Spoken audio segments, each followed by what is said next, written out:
الفيلم دوت بيحكي عن فهمي عبد الهادي اللي بيقوم بدور عادل امام، شاب من الطبقه المتوسطه. خليني اقول لك ان نجاح عادل امام في الفتره ديت ان هو اختار ان هو يلعب دور بطل شعبي، اللي هو مش شكله حلو، مش شرط ان هو يبقى وسيم، الجاكيته الجينز ما بتتغيرش، حد شبهنا.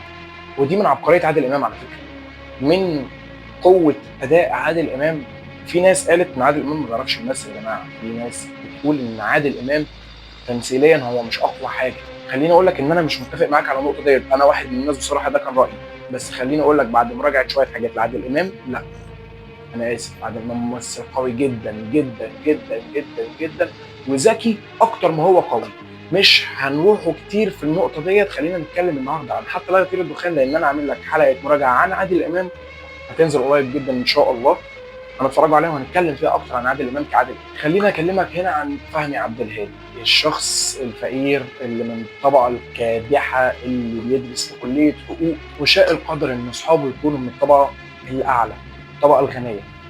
وهنا المؤلف بيديني رساله في نقطه ان شوف مشاكل هنا ومشاكل هنا.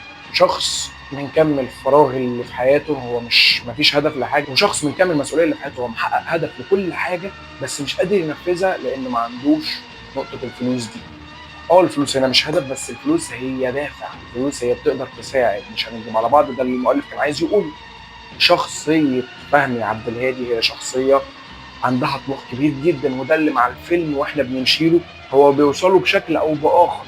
بس وهو بيسعى له في الجنب ان هو يوصل يبقى معاه فلوس بشكل صح، ما قدرش يعمل فاهم حاجه، مشاكل في مشاكل، في انتصارات في انتصارات في انتصارات في انتصارات، لحد وفاه امه. هنا في وفاه امه انا شايف تحول عبقري في الشخصيه، ترتيب درامي او ترتيب زمني الاحداث الدراميه صح جدا، ان خلاص انتوا دماغكم كده تمام، انا هعرف امسك لكم اللعبه دي صح.